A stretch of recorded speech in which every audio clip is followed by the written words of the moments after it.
कानूनी नुक्ते बहुत अहम है नाजरीन। साबिक अटॉर्नी जनरल अनवर मंसूर साहब वो हमारे से टेलीफोन लाइन पर मौजूद है, उनसे हम बात करते हैं। अनवर मंसूर साहब, बहुत शुक्रिया सर आपके वक्त का। कानून क्या कहता है? रातों रात गवर्नर क्या इख्तियारात हैं इतने? एक तो वो डी नोटिफाई कर दें, दूसरी बात ये मामला अदालत में है। अब अदालत से क्या हो सकता है ये डी नोटिफाई को जो चैलेंज किया गया है? हाँ, बिस्मिल्लाहिर्रहमानिर्रहीम, बहुत बहुत शुक्रिया। ये जो मामला है ये इतना सिंपल नहीं है जो जिस तरह से ये कहा जा रहा है, और गवर्नर के पास ये इख्तियार भी ऐसा नहीं है कि जब चाहे और जैसे चाहे वो इस्तेमाल कर ले। अब इसका जो बैकग्राउंड है वो बड़ा इम्पोर्टेंट है, जिसमें कि ये मामला हुआ है।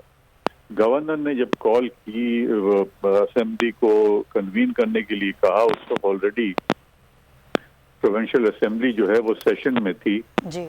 और आर्टिकल 130 आई रिकॉल प्रॉपर्ली वो ये कहता है कि गवर्नर को एक जो असेंबली है उसको कॉल करना पड़ेगा, और कॉल करने के बाद उसके अंदर ये रेजोल्यूशन रखना पड़ेगा कि वो जो चीफ मिनिस्टर है वो वोट ऑफ कॉन्फिडेंस ले। ना इसमें इम्पोर्टेंट चीज ये है कि ड्यूरिंग अ सेशन अगर कोई ऑलरेडी चल रहा है उसमें नहीं, बल्कि स्पेशल सेशन को कॉल करने की जरूरत होती है, जो कि गवर्नर खुद कॉल करता है।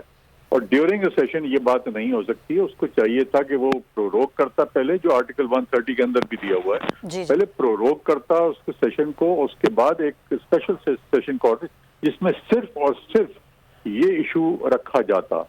बजाय इसके कि वो ये करे, उसने एक सेशन कॉल कर दिया, और सेशन कॉल करने के बाद उसने जब स्पीकर ने जवाब दिया कि ये आप गलत कर रहे हैं और है ये राइट पार्लियामेंट का चलाना जो है वो स्पीकर का काम होता है, और स्पीकर के पास ये इख्तियार होता है कि वो ये कह दे कि क्या सही है पार्लियामेंट या नहीं है। जब स्पीकर के लिए स्पीकर को भी उसने डिसमिस कर दिया, तो इसको इशू ये था कि इसको प्रोरोग कर देता, और प्रोरोग करने के बाद कॉल कर लेता। अब इसमें गलती सीएम को ऊपर टारगेट करना बिल्कुल गलत है, बिकॉज स्पीकर एक इंडिपेंडेंट पर्सन होता है, और वो अगर कर रहा है तो इसका ये मतलब नहीं है कि सीएम कर रहा है। तो सीएम के लिए ये बात ये करना कि सीएम ने वोट नहीं लिया, वोट रखा ही नहीं गया, टेबल ही नहीं हुआ है।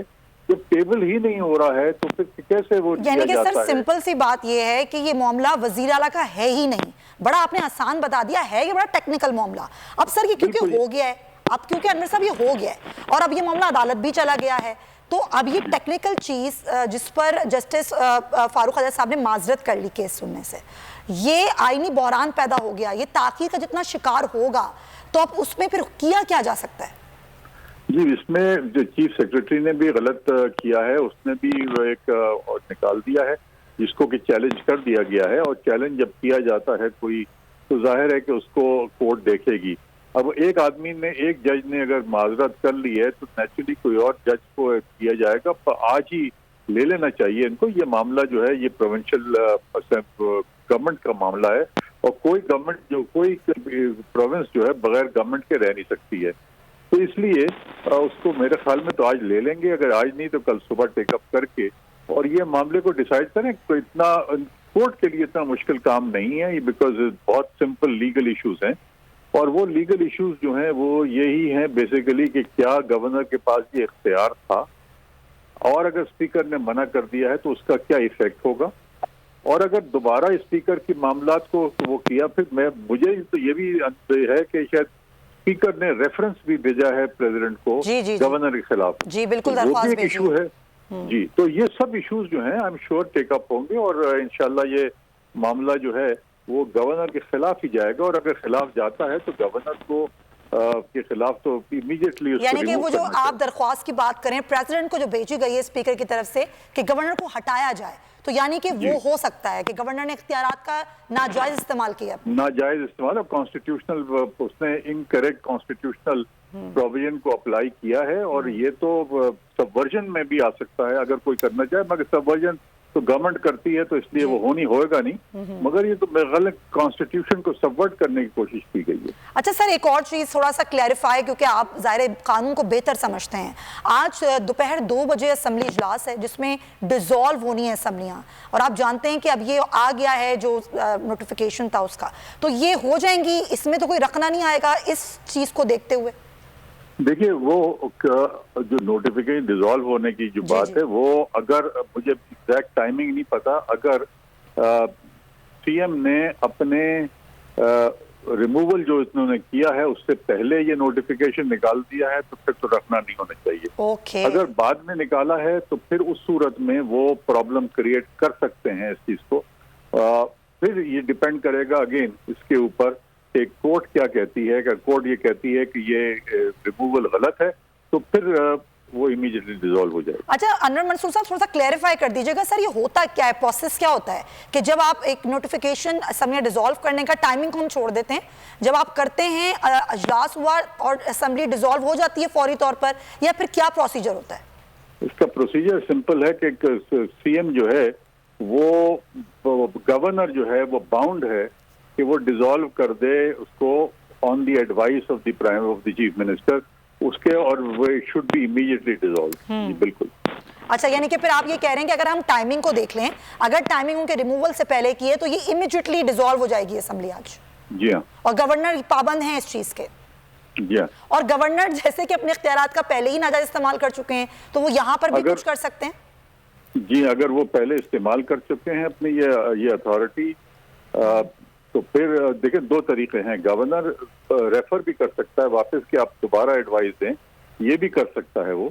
मगर ये है कि अगर ये देखा जाए कि इन्होंने सीएम को रिमूव किया आफ्टर रिसीविंग दी एडवाइस, तो वो भी इलीगल हो जाएगा। फिर वो उसका जो एक्शन है वो इलीगल हो जाएगा। सर इसमें एक चीज है, राइट सर, इसमें एक चीज है अनवर साहब, जैसे ही उन्होंने डीनोटिफाई किया फौरन ही उन्होंने जो है वो असमिया तहरील करने का जो अपना डॉक्यूमेंट था वो जमा करवा दिया।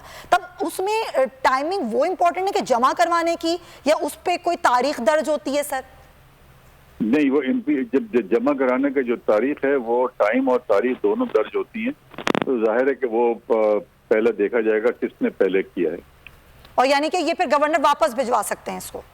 जी, वापस भिजवा सकते हैं। सर ये जो अभी प्रेसिडेंट को खत लिखा गया, एक दरख्वास्त लिखी गई कि गवर्नर को हटाया जाए, सर प्रेसिडेंट की क्या इख्तियारात हैं और वो फौरी तौर पर क्या गवर्नर को हटा सकते हैं, इस चीज का नोटिफिकेशन जारी कर सकते हैं? नहीं, वो इमीडिएटली तो नहीं कर सकते हैं। He has to seek advice from the chief minister, prime minister. मगर ये है कि नेचुरली ये इशू जो है वो रेज अगर हो जाता है तो फिर इसके सीरियस कॉन्सिक्वेंसेस आगे जाके होते हैं। तो अगर प्रेसिडेंट जो है वो कह दे कि he has to be removed because he has acted contrary to constitution, तो नेचुरली उसके अंदर इश्यूज तो क्रिएट हो जाते हैं। मैं ये नहीं कह रहा हूँ कि वो प्रेसिडेंट के पास ये फुल्ली इख्तियार नहीं है कि उसको रिमूव कर देंगे। अच्छा अनवर साहब, बस आखिर में सर मुझे एक बात और बता दीजिए कि अब ये मामला लेकर गए हैं, जाहिर है ये पाकिस्तान तहरीक इंसाफ वाले, कि गवर्नर ने अपने इख्तियारात का नाजायज फायदा उठाया, डीनोटिफाई किया वजीर आला को। क्या यहाँ पर पीडीएम भी इस मामले को कानूनी तौर पर अदालत लेकर जा सकती है, जो असेंबली डिसॉल्व करने का मामला है, या फिर एतमाद का वोट ना लेने का मामला है? देखिए, वो इख्तियार तो जाहिर है पीडीएम के पास है कि जो चाहे कर लें। बिल्कुल ले जा सकते हैं, ले जाने में कोई हर्ज नहीं है। मगर क्या उसके ऊपर फैसला होगा वो तो बात की बात है ना, वो तो कोर्ट का इख्तियार है जी, फैसले का। लेकिन किसी शख्स को रोक नहीं सकते हैं आप कोर्ट में जाने से। तो जा तो सकते हैं, सब जा सकते हैं कोर्ट। राइट, बहुत शुक्रिया अनवर मंसूर साहब, साबिक अटॉर्नी जनरल। बड़ी मुफस्सिल गुफ्तगू उन्होंने और बड़ी कानूनी नुक्तों को उन्होंने क्लैरिफाई कर दिया। हकीकी आजादी की जंग में बोल भी कप्तान के हमकदम। इलेक्शन कराओ मुल्क बचाओ की लाइव ट्रांसमिशन, दिखाई लम्हा बलम्हा सूरत हाल। रील और रेटिंग में भी बोल न्यूज रहा नंबर 1। सब्सक्राइब करें और बेल दबाएं ताकि कोई खबर रह न जाए।